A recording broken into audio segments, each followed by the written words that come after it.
नमस्कार, प्रभात खबर के digital platform पर आपका स्वागत है। हेल्थ इज वेल्थ के आज के अंक में हम एक विशेष शो लेकर के आए हैं। क्योंकि मौसम में तेजी से बदलाव हो रहा है और लोग बीमार भी पड़ रहे हैं। इसमें बुजुर्ग, छोटे बड़े सभी बच्चे तक भी बीमार हो रहे हैं। तो हमने आज अपने स्टूडियो में दो पैनलिस्ट में दो विशेषज्ञ डॉक्टरों को बुलाया है। हमारे साथ रिम्स की फिजिशियन डॉक्टर रश्मि सिन्हा जी हैं और हमारे साथ शिशु रोग विशेषज्ञ डॉक्टर अमित मोहन जी हैं। सर, आपका और मैडम दोनों का स्वागत है।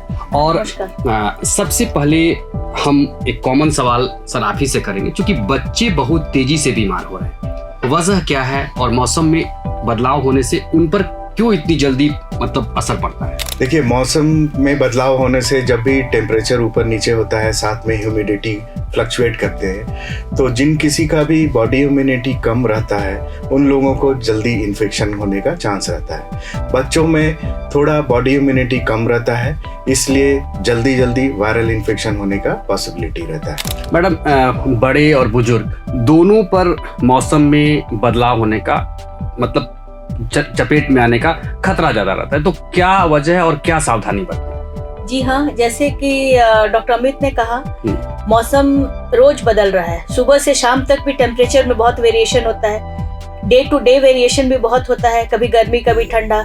अभी 2 दिन इधर 2 दिन अचानक बारिश हुआ, अचानक मौसम ठंडा हो गया, फिर जैसे ही ठंडा खत्म होता है तुरंत गर्म हो जाता है। ये सब में वैसे पेशेंट्स जो कि पहले से कुछ बीमारी है, जिन लोग को जैसे डायबिटिक पेशेंट्स, जो लोग क्रोनिक किडनी डिजीज के पेशेंट्स हैं, जिन लोग को पहले से एलर्जी की प्रॉब्लम है और जो पहले से बहुत इम्यूनो कॉम्प्रोमाइज्ड है, जिन लोगों की बीमारी से लड़ने की शक्ति कम है, वैसे लोग तुरंत में उन लोगों पर असर कर जाता है ये मौसम का बदलाव, और इस वजह से उन्हें बहुत तरह की दिक्कतें भी पेश आती हैं। वैसे भी लोग जिन्हों पास्ट में कोविड हुआ हो, उन लोगों का भी इम्यूनिटी कम रहता है और उन लोगों को भी इन्फेक्शन का चांसेस बहुत ज्यादा रहता है। जी सर, आपने बताया कि बच्चे बीमार तो पड़ते ही हैं, तो एक जो आप ओपीडी में देखते भी होंगे, तो कैसे कैसे बच्चे बीमार की समस्या या ये मौसमी बीमारी को समस्या लेकर आ रहे हैं सर? जैसा कि मैंने बताया, मौसम फ्लक्चुएट करने और ह्यूमिडिटी के कम ज़्यादा होने के कारण वायरल इन्फेक्शन बहुत कॉमन होता है। तो वायरल इन्फेक्शन ज़्यादातर सांस के थ्रू फैलता है, जिसके कारण सांस की नली और सर्दी खांसी बुखार, कॉफ कोल्ड और फ्लू का इंटेस्टाइन में जब इन्फेक्शन होता है तो टमी फ्लू बोला जाता है। तो डायरिया का इन्फेक्शन चांसेस काफ़ी बढ़ जाता है। कॉफ एंड कोल्ड, नाक बहना, कॉफ होना, और कभी कभी काफ़ी ज़्यादा ये जब बढ़ जाता है तो निमोनिया का भी पॉसिबिलिटी रहता है। तो यही सब कॉमन इन्फेक्शन है। प्लस कुछ बच्चे जो एलर्जी वाले रहते हैं उनको एलर्जी का सिम्टम ज़्यादा हो जाता है, और कुछ बच्चों को जो स्किन एलर्जी के पेशेंट रहते हैं उनको स्किन एलर्जी या स्किन इन्फेक्शन होने का पॉसिबिलिटी ज़्यादा रहता है। जी मैडम, आपसे भी यही सवाल हम लोग लेना चाहेंगे कि आपके ओपीडी में अभी वर्तमान समय में कैसे कैसे मरीज आ रहे हैं? हाँ, सबसे पहले तो जैसे मौसम की वजह से सर्दी खांसी बुखार लेके मरीज आते हैं, सूखी खांसी, और कभी कभी बहुत ज़्यादा इन्फेक्शन हो जाता है। उन लोगों को सांस लेने में तकलीफ होती है, निमोनिया जैसे सिम्टम्स आने लगते हैं। उन्हें लगता है कि आवाज़ सब सांस लेते हैं तो घड़ घड़ आवाज़ कर रहा है, सांस लेने में दिक्कत हो रही है, ब्रोंकोस्पाज्म होता है।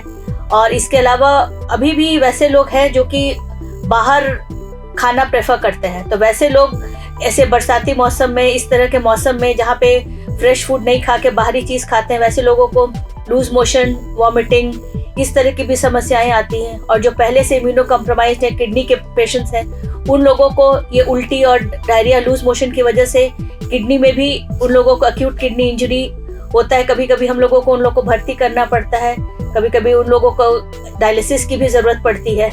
जी सर, आपने बताया कि समस्याएं तो बता दी आपने, तो ये इसका निदान क्या है? क्या सावधानी बरते कि बच्चों को हम लोग बचा पाए बदलते मौसम में?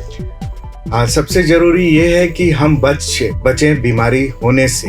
होने के बाद तो इलाज अलग चीज़ है, लेकिन बीमारी से बचना सबसे ज़रूरी होता है, स्पेशली छोटे बच्चों को जो 5 साल से कम उम्र के हैं। तो ऐसे बच्चों को, उनके पेरेंट्स को हम लोग एडवाइस करते हैं कि बच्चों को मौसम के अनुसार कपड़े पहनाएं, बाहर का खाना बिल्कुल ही ना दें, हमेशा घर का फ्रेश खाना दें, और कभी भी कोई भी वैक्सीनेशन जो रूटीन पड़ता है उसको मिस ना करें।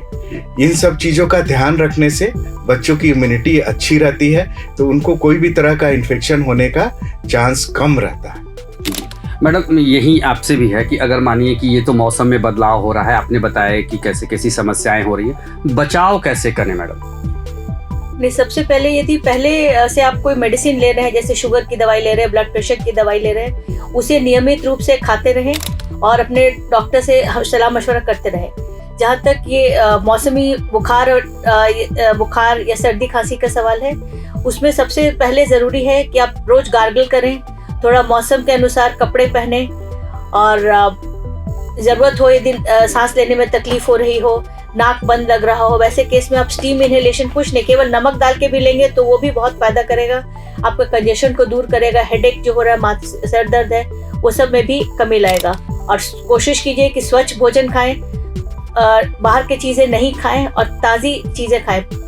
जी, एक चीज़ और सर देखना चाहेंगे कि जो अभी जो मदर्स जो होती हैं, जो न्यूबॉर्न बेबी होती हैं, जो नई महिलाएं जो अभी आती हैं, जो प्रसव के बाद तत्काल, उनको जो फीडिंग है या इन सब चीज़ों में दिक्कत होता है। बहुत एक भ्रम है कि लोग बोलते हैं कि अगर मदर बीमार है तो बच्चे को फीडिंग कराएं कि नहीं, तो ये क्या फीडिंग कराना चाहिए या नहीं कराना चाहिए? थोड़ा सा भ्रम को अगर तोड़ पाए तो। माँ का दूध दुनिया का सबसे बढ़िया फूड माना जाता है, खास करके नवजात शिशुओं के लिए। इसीलिए माँ का दूध किसी भी कारण से बंद नहीं करना चाहिए। ये जरूर है कि मौसम का असर माँ के ऊपर भी हो सकता है और माँ को भी सर्दी खांसी बुखार हो सकता है। तो ऐसे कंडीशन में माँ का दूध बंद नहीं करेंगे, क्योंकि माँ के दूध पिलाने में बहुत सारा एडवांटेज और इम्यूनोग्लोबुलिन बच्चों को मिलता है जो पूरी जिंदगी काम आता है, और माँ के दूध के थ्रू कोई भी इन्फेक्शन नहीं जाता है। ये जरूर है कि माँ को अगर सर्दी खांसी होगी तो बच्चे को होगा सांस के थ्रू। तो ऐसे में हम लोग यही एडवाइस करते हैं कि जब माँ बच्चे को गोद में ले तो एक मास्क पहने और हैंड सैनिटाइज करके ही बच्चे को गोद में ले। जी मैडम, एक चीज़ है कि अभी जैसे आपने बताया भी कि निमोनिया ये सब चीज़ें का खतरा रहता है, तो ये जो निमोनिया है, क्या जो हम लोग टीका अभी जो बाजार में उपलब्ध है, ये कितना कारगर और कितना प्रतिशत हमें सुरक्षा प्रदान करता है इन जो मौसम में हो रहे बदलाव, जो वैक्सीन जो अभी बाजार में उपलब्ध है? नहीं, अभी जैसे न्यूमोकोकल वैक्सीन है, इन्फ्लुएंजा वैक्सीन है, जो कि जैसे रिकमेंडेड है न्यूमोकोकल वैक्सीन 2 बार लेना या इन्फ्लुएंजा वैक्सीन ईयरली लेना, ये कारगर तो है। लेकिन उस समय लेने से साथ में ये भी होता है कि जब जिस समय लिया जाता है उस समय 1-2 दिन फीवर भी रहता है, तो उससे घबराना नहीं है। और आप वैक्सीनेशन के अलावा जो प्रिकॉशंस जो बोला गया है, प्रिकॉशंस जरूर लें कि उस तक पहुंचे ही नहीं। तो एक बार हो जाने के बाद तो फिर ट्रीटमेंट है, लेकिन उससे पहले prevention is better than cure. तो बचाव ज़्यादा ज़रूरी है, और बचाव से यदि हम लोग इस बीमारी से बच सकते हैं तो वो ज़्यादा अच्छा है, क्योंकि बार बार इन्फेक्शन होने से क्या होता है, इम्यूनिटी भी धीरे धीरे घटने लगता है, और पूरा डे लॉस, काम में कमी, इस तरह का जो प्रॉब्लम होता है, ये भी वर्किंग डे भी प्रभावित होता है। हाँ। जी, एक चीज आपने बताया सर कि जो टीकाकरण, नियमित टीकाकरण को छोड़े नहीं, तो नियमित टीकाकरण आजकल बाजार में बहुत सारे टीका भी आ गए हैं, तो क्या ऐसा नहीं है कि बहुत सारा टीका देने से बॉडी भी कंफ्यूज हो जाए कि क्या हमको करना है क्या नहीं करना है? ये एक भी भ्रम रहता है। तो लोग जो सरकारी टीकाकरण है उसमें अपनाएं या प्राइवेट में जितने भी टीकाकरण उसको भी लगाएं टीका? देखिए, टीकाकरण का मेन मकसद जो सरकार की तरफ से रहता है कि हमारे देश में जो भी ज़्यादा बीमारी होने वाली होती है, जिससे ज़्यादा से ज़्यादा बच्चे अफेक्ट होते हैं, सरकार की पहली प्रायोरिटी ये रहती है कि हम उसके अगेंस्ट में टीका दें। प्लस कुछ नई बीमारियां जो कम बच्चों को होती है लेकिन सीवियर या सीरियस हो सकता है, उसका टीका है मार्केट में, लेकिन वो अभी सरकार के प्रोग्राम में नहीं है। सरकार के प्रोग्राम में निमोनिया का टीका आ गया है, रोटा वायरस का टीका आ गया है, तो ये सब बीमारियां बहुत ही कॉमन है बच्चों में। तो इसको मैं अपील करूंगा सारे लोगों से कि आप सरकारी संस्था में जा कर के बिल्कुल मुफ्त ये टीका अपने बच्चों को जरूर से जरूर लगवाएं। और कुछ प्राइवेट टीका आप अपने डॉक्टर से बात करके उसका प्रॉस एंड कॉन्स समझ लीजिए कि कितना इम्पोर्टेंट है और कितना खर्च बैठ रहा है। अगर आप समर्थ हैं तो वो भी आप करा सकते हैं। जी सर, आप हम लोगों ने तो मौसम की बात की, कुछ एक कॉमन समस्या जो आजकल बच्चों को बहुत ज़्यादा प्रभावित कर रहा है और उनके भविष्य के लिए भी बड़ा खतरनाक है, जैसे हम बात करें मोटापा। तो मोटापा क्यों हो रहा है, वजह क्या है, क्या इसके लिए अभिभावक भी जिम्मेदार हैं? और दूसरा सवाल उसी के साथ होगा कि जो ये मोबाइल जो है वो कितना घातक हो रहा है बच्चों के भविष्य के लिए? ये बहुत ही अच्छा सवाल है और आज के ज़माने में इंडिया के बच्चों में मोटापा इस कदर बढ़ रहा है कि हमारे सोसाइटी ने उसको एपिडेमिक करार दिया है कि एक तरह से विस्फोट हो रहा है मोटापा का। इसमें बच्चे के साथ माता पिता भी जिम्मेवार हैं। आजकल के ज़माने में क्या होता है, चूँकि जॉइंट फैमिली कम हो रहे हैं, न्यूक्लियर फैमिली है, पेरेंट्स वर्किंग हैं, तो बच्चे ज़्यादातर समय अकेले में रहते हैं, माँ पिता कम टाइम दे सकते हैं। तो जब भी माँ पापा घर में आते हैं तो बच्चों को शांत रखने के लिए हाथ में मोबाइल पकड़ा देते हैं ताकि बच्चा शांत रहे और वो घर का काम और उसको खिला पाए। ये बहुत ही खतरनाक साबित होता है। बच्चों को मोबाइल दिखा के खाना खिलाना शुरू के समय में आपको भले आराम लगे, लेकिन बाद के समय में बच्चा का ब्रेन डेवलपमेंट स्लो हो जाता है, जिसके कारण बच्चों में ऑटिज्म का नंबर बहुत ही ज़्यादा बढ़ गया है। दूसरा, खाने पाने का जो कल्चर आजकल डेवलप किया है, जो मॉल में जाके खाना, बच्चों को जो भी मर्जी हुआ ऑनलाइन मंगा के बर्गर पिज़्ज़ा और जो ये जंक फूड बोला जाता है, ये रेगुलर खाना, चिप्स टॉफ़ी रेगुलर खाना, फिजिकल एक्टिविटी ज़ीरो हो जाना, बाहर जाके खेल कूद कम हो गया है। सारे बच्चे फ्री टाइम में मोबाइल लेके या टीवी लेके बैठे रहते हैं। इस कारण से बच्चों में मोटापा बहुत तेज़ी से बढ़ रहा है और एक बार मोटापा बढ़ जाता है तो बच्चों में हम लोग बोलते हैं नॉन कम्युनिकेबल डिजीजेज जैसे डायबिटीज़, ब्लड प्रेशर, ये सब की बीमारियां आजकल बच्चों में 20 साल 25 साल में होना शुरू हो गया है। जी मैडम, यही सवाल हमसे आपसे भी पूछना चाहेंगे कि जो कम उम्र की जो लड़कियां हैं, कम उम्र की जो युवक हैं, मतलब जो टीनेजर्स बच्चे जो हमारे जो बढ़ने वाले हैं, वो मोटापा के शिकार है, तो उनको भविष्य में जब वो एक एडल्ट बनेंगे क्या बीमारियां होने की का खतरा रहेगा? जी हाँ, ओबेसिटी आजकल एक एपिडेमिक का रूप उसने धारण कर लिया है और बचपन से ही जिस तरह का खान पान और जैसे डॉक्टर साहब ने कहा मोबाइल फोन का इस्तेमाल करना, फिजिकल एक्टिविटी कम होना, आउटडोर एक्टिविटीज कम होना, ये सब की वजह से मोटापा बहुत ही कॉमन हो गया है जी। और उस समय छोटा बच्चा गोलू मोलू है तो लोगों को बहुत अच्छा लगता है कि हाँ बहुत क्यूट है, बहुत क्यूट है, लेकिन ये उसके फ्यूचर के लिए घातक है क्योंकि आगे चल के ये बहुत सारी समस्याओं का कारण बन सकती है, जैसे डायबिटीज। और डायबिटीज इसीलिए हमारे कंट्री में वर्ल्ड वाइड इंडिया में भी डायबिटीज का इंसिडेंस इतना बढ़ रहा है। डायबिटीज, उसके बाद आपका ब्रेन का डेवलपमेंट भी कम होगा, hypertension, blood pressure, metabolic syndrome और वही फ्यूचर में चल के किडनी डिजीज, आँख का प्रॉब्लम और इस तरह की बहुत सारी समस्याएं, घुटनों में दर्द, इस तरह का फ्यूचर में इस तरह के बहुत सारे प्रॉब्लम्स हो सकते हैं। तो हम लोगों को शुरुआत करनी होगी राइट फ्रॉम बचपन से ही स्टार्ट करना पड़ेगा कि ताकि वो उसे एक्टिविटीज के लिए, फिजिकल एक्टिविटीज के लिए उसको प्रमोट करना पड़ेगा कि आप लोग खेलें। एक और जो कारण है अर्बनाइजेशन, जो कहीं पे आजकल खेलने का जगह नहीं बचा है, सब लोग का ध्यान रहता है या तो मोबाइल ये सब या फिर पढ़ाई लिखाई पे ही ध्यान रहता है।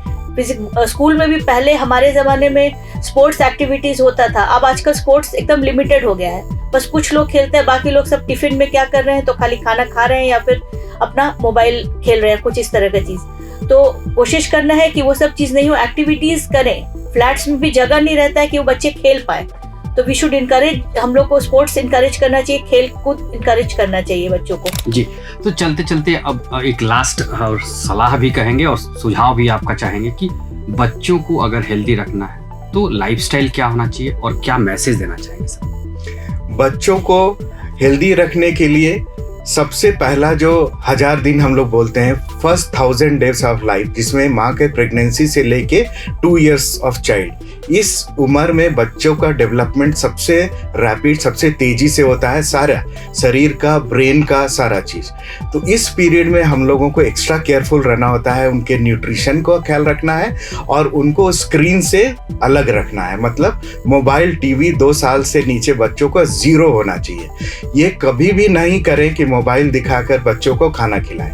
दूसरा, जो 6 महीने तक तो माँ का एक्सक्लूसिव ब्रेस्ट फीडिंग होना चाहिए। 6 महीने के बाद माँ का दूध कंटिन्यू करेंगे, उसके साथ में घर का बना हुआ सॉलिड फूड खिलाएंगे, जिसमें घर का बना हुआ खिचड़ी, दलिया, माड़ भात, कच्चे केला का सब्जी, इस तरह की चीज़ों को दे करके, अब बाजार का, मार्केट का पैक्ड फूड ना दें तो बच्चे का डेवलपमेंट काफ़ी अच्छा होता है। जी मैम, अंतिम सवाल आपसे भी यही कि मौसम में बदलाव हो रहा है तो हमारा खान पान और हमारा जो लाइफस्टाइल हो कैसा होना चाहिए? हाँ, सबसे पहले तो अपने जैसे मैंने पहले कहा, अपने जो यदि कोई दवाइयाँ ले रहे हैं तो उसको एकदम रेगुलर लेते रहें, उसमें कमी नहीं करें, उसको रेगुलर लेते रहें। और तो कभी भी तकलीफ हो, यदि खांसी सर्दी बुखार है तो एक आध दिन आप दवाई ले सकते हैं लेकिन अपने से, लेकिन यदि नहीं सुधार हो रहा है तो तुरंत डॉक्टर से संपर्क करें। आजकल के लोग सीधे जाके दवा दुकान से मेडिसिन ले लेते हैं, जिसमें वो लोग एक टैबलेट एंटीबायोटिक, एक ये इस तरह से एक बी कॉम्प्लेक्स, एक बुखार का दवाई दे देते हैं। तो इससे क्या हो रहा है कि रेजिस्टेंस डेवलप कर जा रहा है, केवल क्रॉस रेजिस्टेंस एंड रेजिस्टेंस दोनों डेवलप कर रहा है। आगे चल के ऐसा होगा कि वही दवाइयाँ जो कारगर थी आगे कारगर नहीं रहेंगी। तो इस तरह से हम लोगों को रोज नए रिसर्च ये सब करके नई दवाई लानी पड़ेगी। तो क्रॉस रेजिस्टेंस और ये अवॉइड करना है तो हमें पहले यदि कभी भी दिक्कत लगे तो डॉक्टरी सलाह ज़रूर लेनी चाहिए। अपने तरफ से प्रिकॉशन में प्रॉपर कपड़े पहनना है रोज। अब जैसे मौसम बदल रहा है तो गार्गल करें, ठंडी चीज़ों से बचें, साफ फ्रेश चीज़ें खाएं, बाहर की चीज़ें कम खाएं और एक्सरसाइज डेली एक्टिविटी अपना बरकरार रखें। रोज आधा घंटा कम से कम समय निकाल के, ये ज़रूरी नहीं है कि सुबह ही, जिस समय आपको मौका मिले उस समय आप कीजिए, लेकिन कीजिए।